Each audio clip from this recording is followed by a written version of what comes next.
Hi everyone, I'm Tatiana Derugina, a professor of finance at the University of Illinois, and this is Econ Quick Takes. Today, I want to talk about what happens if AI or other forms of automation take all our jobs. Let's start with some historical context. Technological innovation has always disrupted the labor market. When the mechanical loom was invented, many weavers lost their jobs. The rise of the automobile wiped out horse-drawn carriage drivers. Computers and software have eliminated countless clerical and administrative roles. So, yes, automation can harm specific groups of workers, especially in the short run. And those losses can be painful and concentrated. But that's not the full story. Historically, automation has also created new jobs, new industries, and new opportunities. Fewer people are farming today, but we have many more jobs in healthcare, education, entertainment, and many other sectors. The labor market has always adjusted, and overall employment hasn't collapsed. In fact, automation has helped societies become much wealthier over time through productivity increases. So, automation isn't automatically a problem. Looking at historical patterns, we wouldn't have wanted to prevent the automation, but rather helped affected workers make a smooth transition away from that sector. That might mean retraining programs or direct compensation to those who lost their jobs due to automation. If done right, we all end up better off.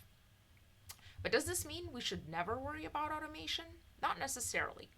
There's no law of economics that says every worker will always be able to find a good job.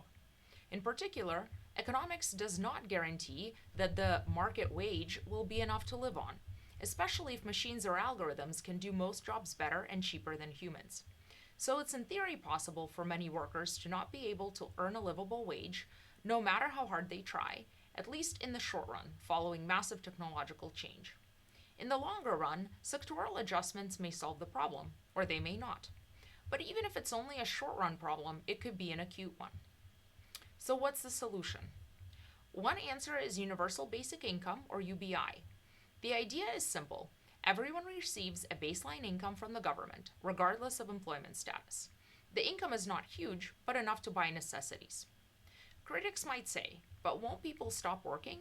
We don't really know for sure how people will respond if widespread automation dramatically reduces the need for human labor. But humans generally want to feel useful and contribute. And if the basic income amount is not very high, many will still want to do something to supplement it. At the same time, if we reach a point where machines can do most jobs more efficiently than people, then it's also okay if many people stop working. That's a sign that we're living in a world of abundance where human labor simply isn't needed as much. This would certainly look different from the current world and require some adjustment, but it's not fundamentally bad.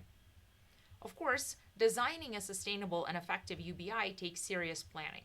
We need to think carefully about how it's funded, how generous it is, and how it interacts with other programs. But if automation does massively reduce the need for human labor, we can afford universal basic income, precisely because the machines will be producing enormous amounts of value. Economists already find a lot to like about a universal basic income. It's simple, transparent, and doesn't create the same work disincentives that some targeted programs can. And in a world where work may become optional for many, UBI could provide a stable foundation, ensuring people can meet their basic needs while still choosing how they want to contribute. We don't yet know what the latest round of technological progress will bring, and there's certainly no need to panic. But it's important to keep an eye on how things evolve, and to be ready to step in with smart, thoughtful policy if it looks like too many people are being left behind. Thanks for watching. This has been Econ Quick Takes.